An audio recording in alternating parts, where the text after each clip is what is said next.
Hello, ladies and gentlemen. This is Eddie Marcus here again. I was sitting back and doing some thinking on the events of the most recent days, and it bothered me to the degree that I come up with some thoughts of my own. Thought I'd share them with you. I think that was an absolutely fantastic thing that the Brits did by withdrawing from that union.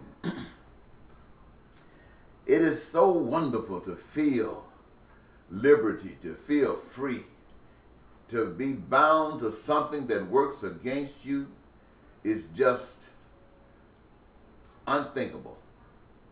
Definitely not desirable. And for them to be liberated makes me feel liberated.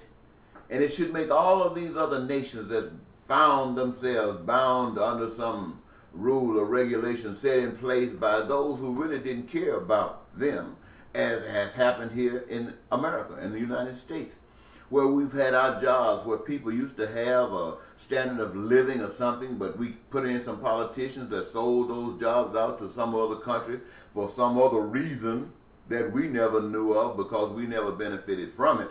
I guess it was a part of the globalization agenda even back then, because that's what it's working towards. And when you think about all that kind of stuff, you think about how people are saying that the general public are nothing basic but cattle or something to be used, pawns, and that the power of life is in the wealthy ones, the trillionaires and the multi-trillionaires and the multi-billionaires and billionaires. And, well, they might let a few multi-millionaires in.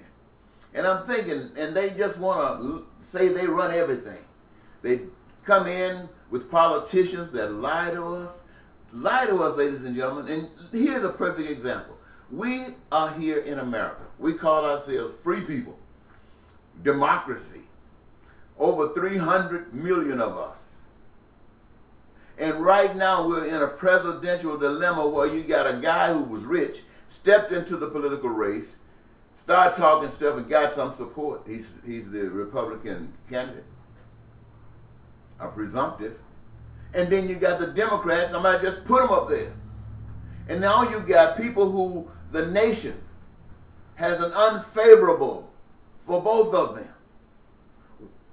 But they're there before us. And the powers that be are saying, and we did have an alternative, somewhat better, I hope. And they took that election from him, Bernie Sanders. So now we got before us two people who the nation can't stand. And we call them evil. Each one calling the other super evil. And each one being called by their supporters of the other as, or theirs as the lesser evil. Now, what am I saying? We got evil put before us. We think we're a democratic nation. 300 million of us. We got two people. You got a Congress that cannot protect us, will not protect us. Go along with selling us out, selling out all of our liberties.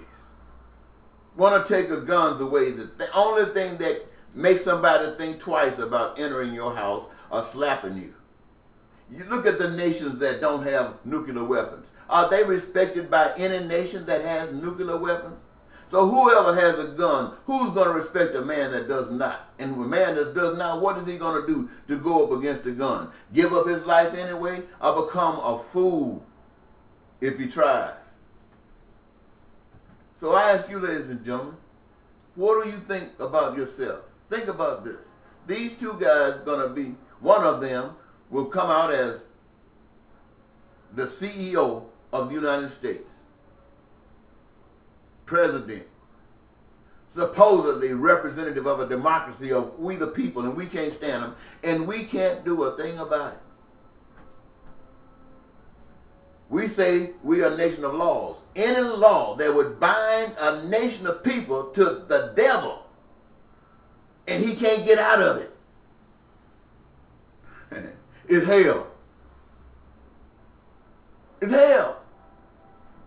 Now, we say that we got some power.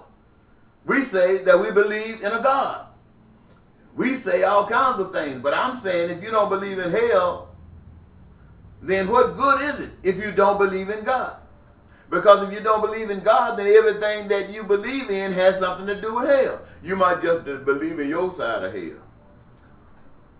And one thing about this God thing, you can't play God. See, this hell thing can have the super rich and the not so super rich and the rich and the poor and the poverty. This hell can have that. God doesn't go for that. Everything in God's will is heavenly, which means if you are against Miss Clinton, if you are against Donald Trump, the only thing that would make you any better than either one of them is if you were for every citizen of this nation, for education, for health care, for all of those benefits, for a job of their choosing. If you are not for that, then just go ahead on. You ain't even got to go to the polls and vote. Just sit down and take either one of these candidates as your representative and do what they tell you to do. First, they're going to tell you to shut up. And when you took that seat and put them in office, that's what you did anyway. You shut up. Now, a spokesman and advocate of basic human rights for all people who know that there is a God by everything, who knows that there's a way to make things work, who knows that when we talk about people, it takes us to agree for it to work. And if we can't agree, it's not supposed to work. And we're not really supposed to have a gun to force those who suffer at the hands of somebody else's idea go through it anyway. It's crazy. But I say the only way out is God's way, where everybody is happy except, and you know, there are those who crave power. There are those who want to rule, who want to dictate, think all of those ugly things about you. I almost started to say if they got a taste of heaven, that they would change their mind. That sounded real good. But as I was about to say that, I thought about, they said Lucifer was in heaven. And it didn't keep him from changing his mind. So I'm just going to leave that there. And I want to say to you, there are two people before you that you don't even want. It's 300 million of you. What are you going to do? We will see. Somebody say, well, what can I do? What can I do? Okay, since you asked the question, I'll tell you. When you go to the polls to vote, when they got up there, if you don't want any of these candidates, write in who you want in. And I say to you, write in God. Don't write in no libertarian. Don't write in no Green Party. They are just a different step to the same old way we've been going all the time. Write in God. Write in God. If it's no more than a coming together of all of us who know God, not believers, know God. And if the believers want to tag along, that's how you learn about God. That's how you get to where God wants us to go, believers.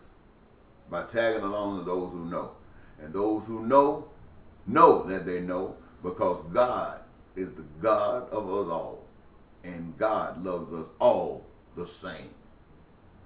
And if we don't see that, you might well be Donald Trump or Miss Clinton or go sit down. Bye-bye.